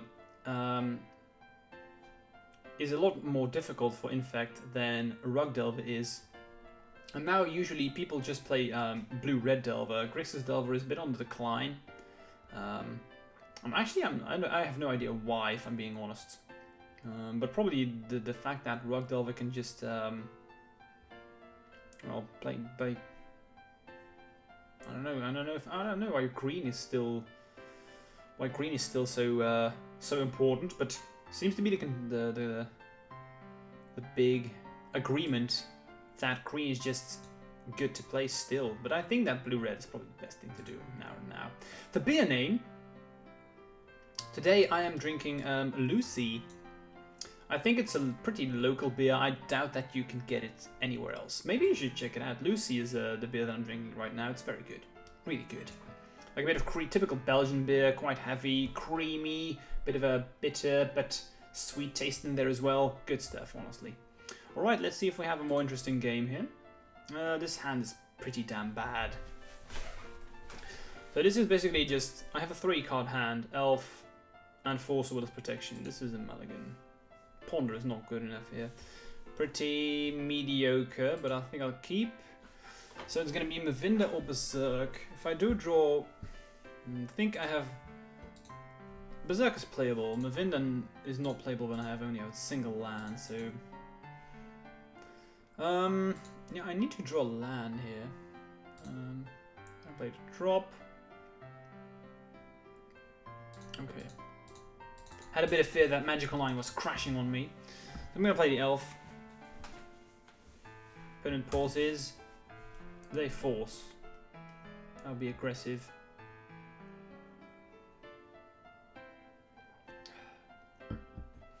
Misty Rainforest, right. Invigorate. No. Okay, it's fine. I'm gonna play Tropical first, and then see where we end up. Froggy Stream, thanks for the follow. Cheers, appreciate it. Hope to see you in the following stream as well. This ponder isn't great, but it's not bad either. I think I want to keep. I think I want to play.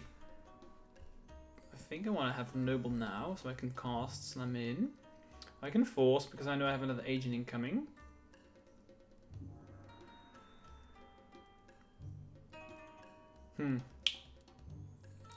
Definitely want to draw Noble now, but what do I want to draw next? Assuming nothing happens. I think I want to draw Force Will next.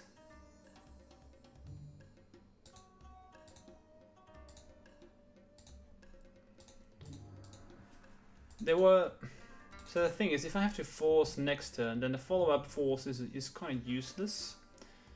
But if I draw the Bladder Agent next turn, then the force that I draw the turn afterwards is useless. So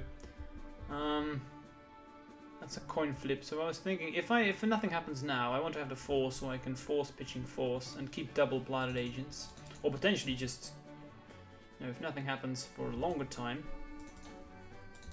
And I could also just let this one go. Hex Drinker. I'm not going to fight over Hex Drinker. So it looks like this is going to be Rug Delver. That's nice, what I wanted. So I'm just going to slam in, let's see what he does. And it doesn't block, I'm just going to play this agent. Okay, so it's very possible that they block. Excellent. That's what I wanted. So let's... I should probably play like this in case they have Wasteland.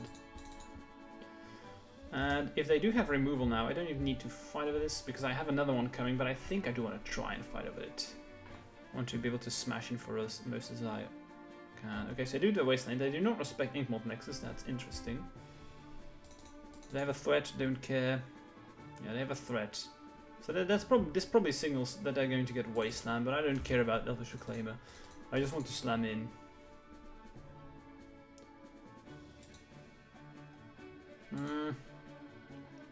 Do I want to play around Days? I don't think so. I think I want to have two threats. Because if they do get Wasteland, it's possible that I'm just not going to be able to ever resolve this Blood Agent anymore.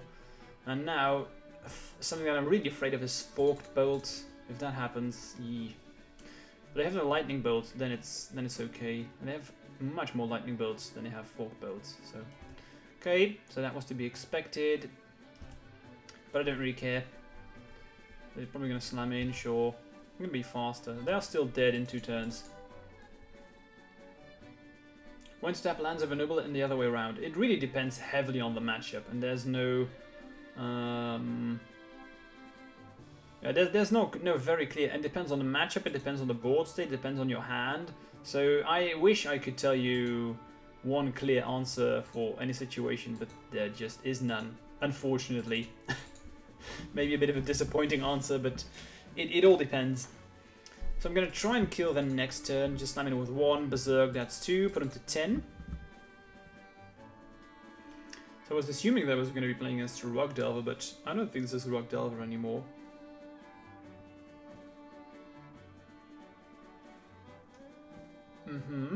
Uro. I don't care about Uro at all.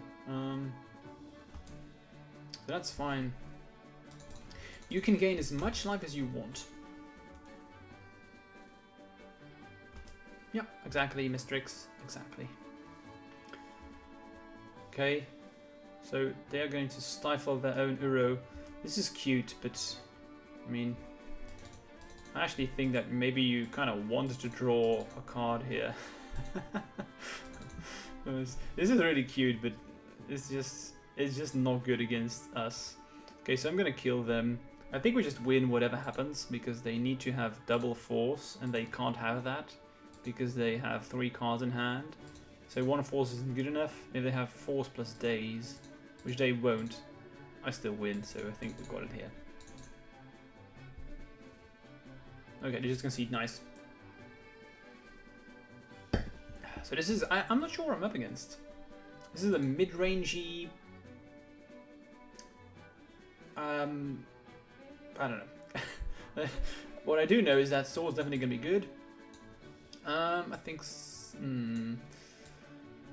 what's going to be good against this deck? I think Vela Summer? They probably play counters and they play black, so... I don't know. Yeah, this is definitely a good Stifle learning stream. So he just stifled Uro to prevent it from dying right away. Let me see if I can pop up Uro here on the screen. I can explain it to you in a bit more detail if I still have the Uro. So what Uro says is, Uro says that when it enters the battlefield, you need to sacrifice it. That's a trigger. So enters the battlefield, trigger. He stifles the trigger. So that means that you don't have to sacrifice it. So let's go back to the games. Is there anything else I want? I think this is it. I think this is perfectly fine because I'm not 100% sure what I'm up against. It's a mid-rangey build, but it's... I think I want to approach it like it is a Delver matchup. I think I'm gonna just play like this. I think I do want one Flusterstorm, although maybe I just want Mavinda. I'm gonna try it out like this and see what happens. Is Uro in Infect sideboard still a thing? I don't believe in it anymore because you play Uro against Delvers, but Delver has changed a lot, and it's a lot faster. With Dreadhorde, they were no longer an aggro deck. They were basically just a mid-range deck, and then you had time to resolve Uro and win that way. But what I always look for when I play against, or when I make a build that's built to deal with Delver, I look for silver bullets. And in the past, it was very clear that Uro was a silver bullet, but I don't think that's true anymore. I think that right now the silver bullets in the sideboard are Meekstone and Absolute Law. So swords away the wow, it's pretty good.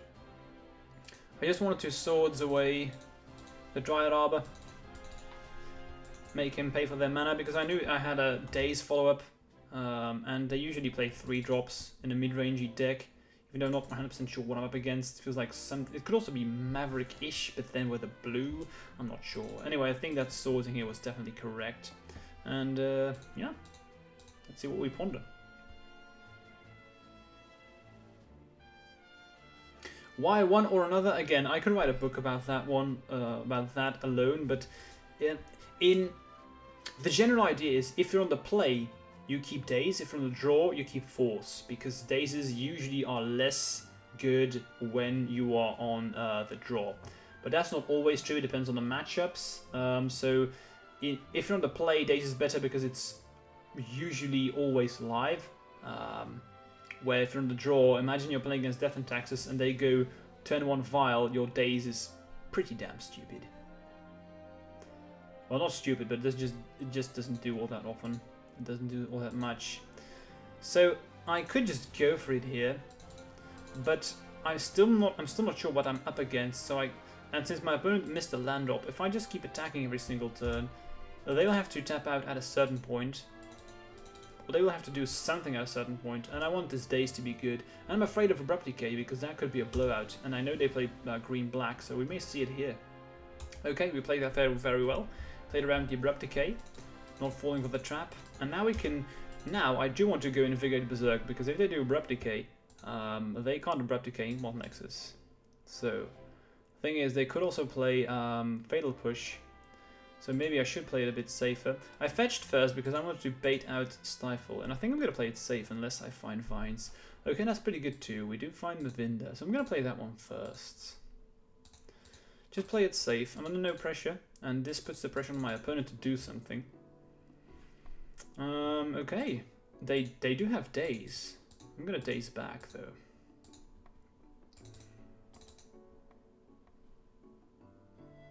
They have another one.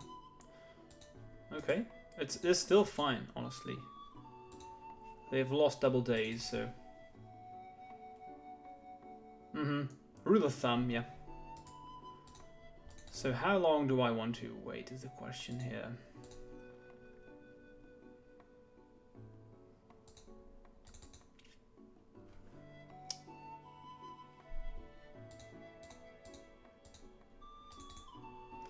Okay, so here's what I'm going to do. I'm going to slam in. And I'm just going to slam in with Nexus and Invigorate. And then if they do have Fatal Push, they will use it now. Or at the end of the, probably at the end of the turn. They should use it at the end of the turn. And this is kind of a bait. If they don't do anything, they clearly do not have removal. Okay, so they don't have removal, I can go for it.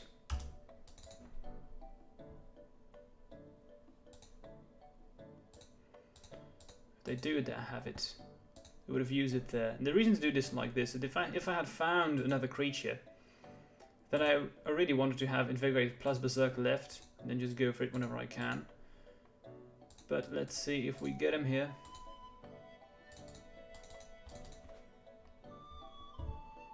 Maybe they're going to force a will here. Looks like they do. They surgical swords. This is interesting. So they do surgical. I think playing surgical as Infect is totally not worth it. I think it's a very bad idea. But it did work out here. But I think it's pretty useless, honestly.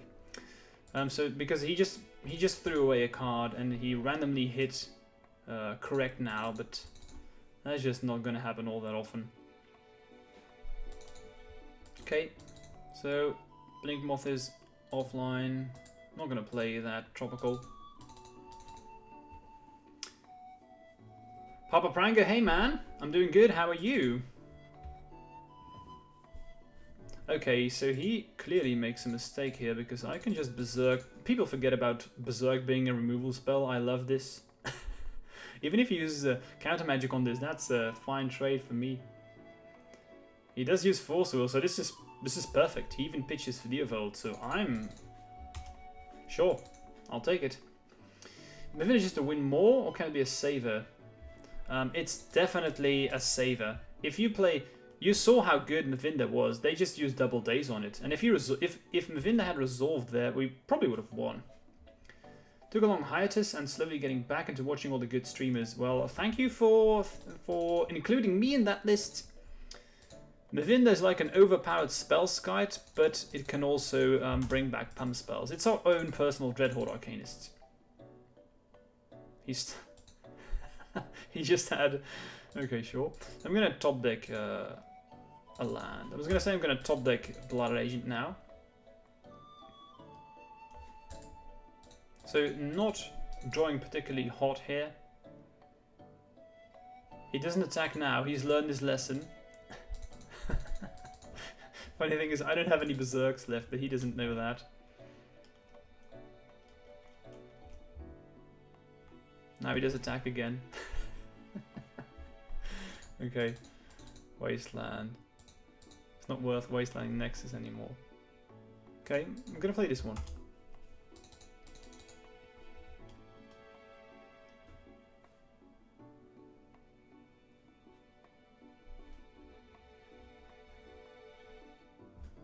Uro maybe? You would only need to pay 3 though.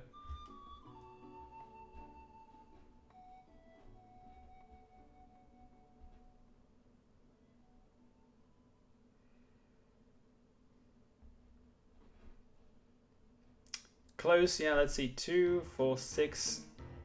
Yeah, if I had Mavinda, I could start recasting spells, but you have to pay 1 more, so I'd have to. I need 9 mana to actually make it work.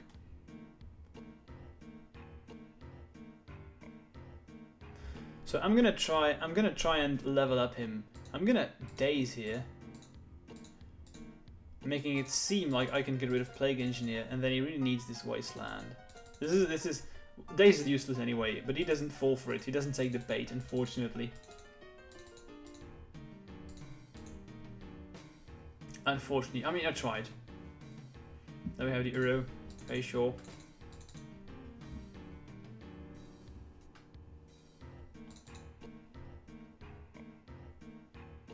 Finds... Okay. So I just need to find a cantrip or a different threat. And Nexus. And we're good. Recast Uro here probably.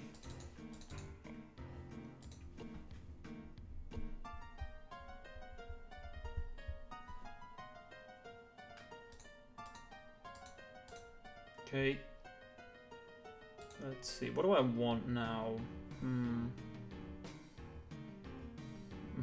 Definitely not another land. Wow. Okay. Let's go. Let's just 1, 2, 3, 4, 5, 6, 7, 8, 9, 10, 11. 6 lands left in the deck.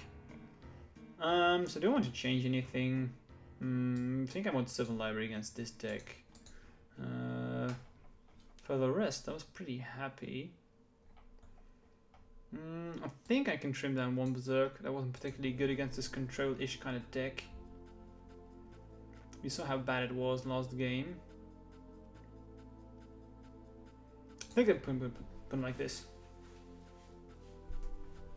I would advise picking up if you enjoy playing Infect. I really love the card. I think it's very good. I've bought 2 of them in real life as well.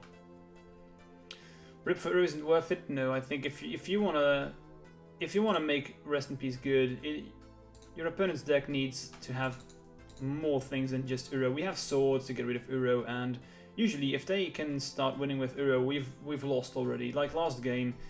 Yeah, technically he won because of Uro, but we were already dead. Plague Engineer is what really killed us. And then having double force, of course. Okay, so good turn 1 here. Just gonna play the elf. Let's see what they do. They mulligan to 5. But I think we mulligan to 5 as well, I'm not sure. Fully foiled, sweet. Yeah, he won the surgical plus plague, indeed. Although, again, you should not bring in surgical extraction against Infect. I think that's not very good. But it will occasionally be good, you know. But in general, I'd say no. I think there's a shuffle. I just need to have a land. Although all the cards were pretty good, but I just want to have another land.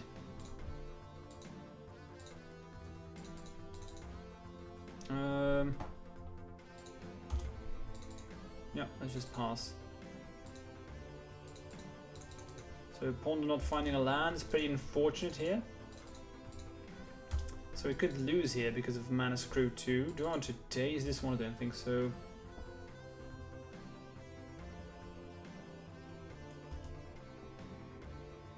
Yeah, that's definitely true, Mistrix. That's why he made that play. And if he did have surgical in his hand there, that was the correct thing to do. But I think that in general, boarding in surgical extraction against Infect doesn't make a lot of sense, if you ask me. Okay, I'm just gonna play this Tropical. I'm going to slam in first. Just going to play Blighted Agents. Because if he does resolve Plague Engineer next turn, that means you can only get rid of 1 of these. Repticon Agent, sure.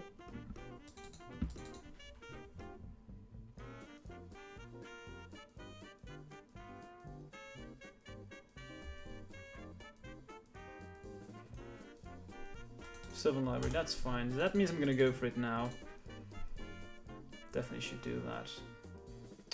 Right, so let's start off here. I'm gonna do this now, because if I have to daze, I want to be able to replay it again. I can cast Fines, because the only thing you can have is Fatal Push.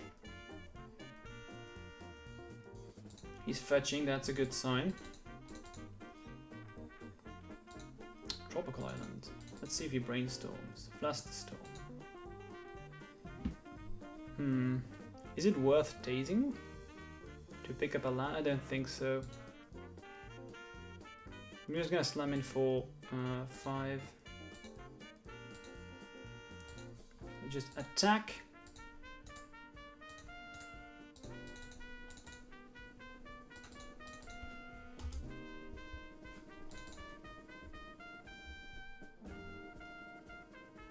In a heavy lands depth control-ish map environment, I would definitely play Sylvan Library then. That's something that I would advise.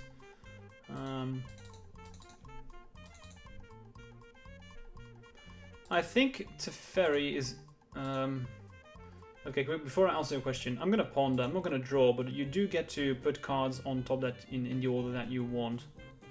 But you don't draw. Keep that in mind. We don't find swords. That's unfortunate.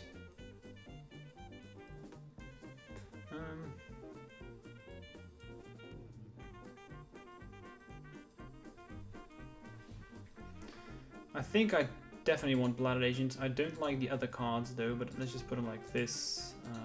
Yeah. So if you're playing against Depths, then I would definitely play a lot of Swords. Maybe bring back Caracas or Wasteland. And then if you're playing against a god control, then I definitely want more Teferis. Elvish Reclaim, okay.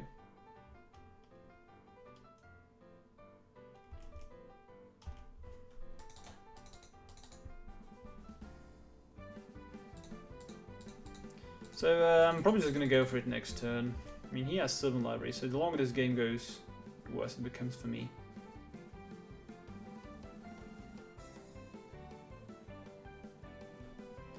They daze.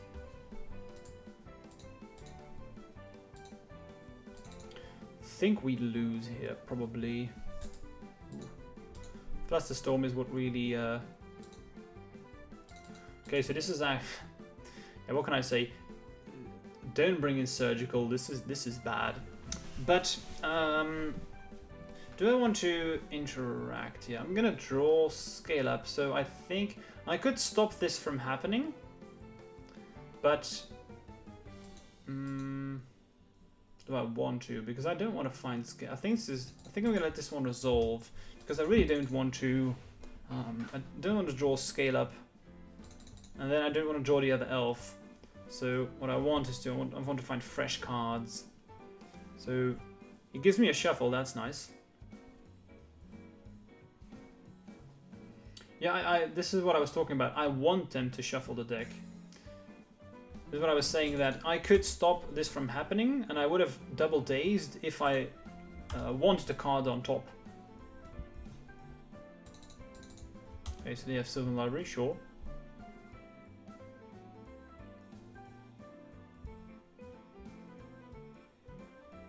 Let's see what they get. I'm gonna look for a land.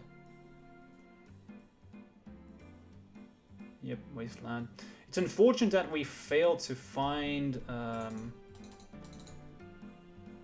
fetch land the entire time, because that's what...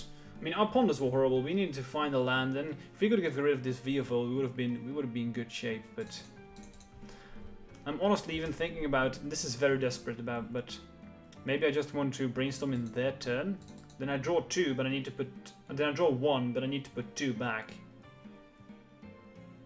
I mean, that's not a good idea. It's not a good idea. That's like full on desperation mode if I play that line.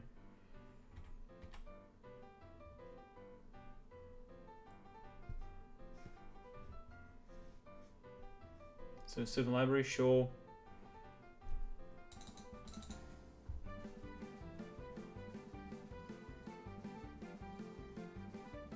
Probably gonna lose. They can use the Elvish Reclaimer to just shuffle if they don't like their Sylvan Library.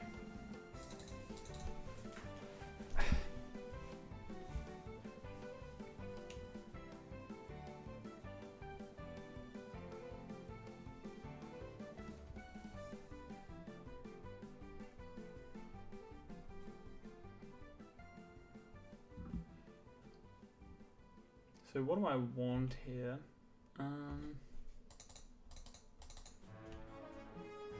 Not sure. Probably Inkmoth Nexus would be good. We'll see. Okay, let's try and daze here.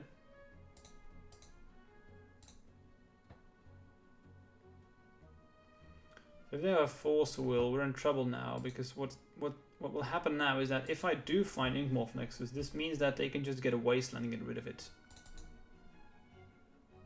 But again, no, it's not a problem if we would have found a Savannah to swords away the threats. But I'm just gonna draw 1 card and then see where we end up. 6. Okay, it's highly unlikely, but let's just play.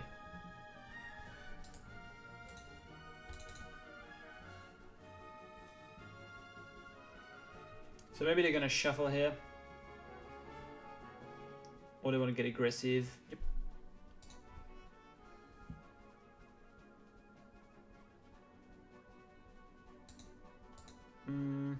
So I need Another surgical. I mean, what can I say? Surgical is bad. Don't play this against Infect. And this is what I mean. This is what surgical usually does. So you get rid of Elf, and it just doesn't do anything. It doesn't impact the game at all. You basically just throw away a card. Especially because he already has Plague Engineer. So, sure, you get rid of Elf, but what does that do, right? The surgical isn't what's keeping this game or making him win the game. It's me missing the land drop and him having the library here. So he forces that one, sure. Pitching, so he pitched Stifle and Brainstorm, okay. I think this game is over really, but let's see, who knows. So slam in, ouch. Is there any way how I can win? I doubt that's the case. And boom, did. Let's see what I found. Mavinda. Too late. Ah, damn. Invigorate is a win. Invigorate, yeah, sure. If I found Invigorate, we would have had a win. But it's possible that if they didn't have if they didn't have lethal here, it's possible that they just decide to not attack with Elvish Reclaimer because maybe they had like the land that doesn't deal damage. I don't know. I'm not sure. Anyway. Ah, here it is. Here it is. Okay, unfortunate game. Can't tell too much about that one. So maybe just a signal that I should probably just hit the bed. The cards are not the decks. The deck has told me that it's time for you to just to go to sleep today. Unfortunately, Froggy Stream. I don't remember if I've already thanked you, but thanks for the follow. Cheers if you're still watching. Appreciate it. And for anyone watching the stream, guys, today, this was a lot of fun. I want to thank Bryant again for being my guest today. And if you have any questions for me, you can quickly ask them now. Otherwise, I'm going to shut down the stream and I will see you back next week, hopefully, where I will be able to stream every day again because I've just been busy. I had to work every single day very late this week, so I'm going to be on my usual schedule next week again. But if you're enjoying this content, haven't done so, smash that follow button. You'll get notified whenever I go online. And if you want to help me out even more, you can consider subscribing. Helps me out a ton. And yeah, I hope to see you next week. Let's see, question: why have you changed your avatar? Give Niv back. Well, I just got the avatar from a treasure chest on one of my last streams, and I was like, yeah, I'm gonna change it. I don't really know why, because I just had a new avatar. I just wanted to try it out. Anyway, that was it for today, guys. Cheers. Good evening. I will see you guys next week. Bye bye.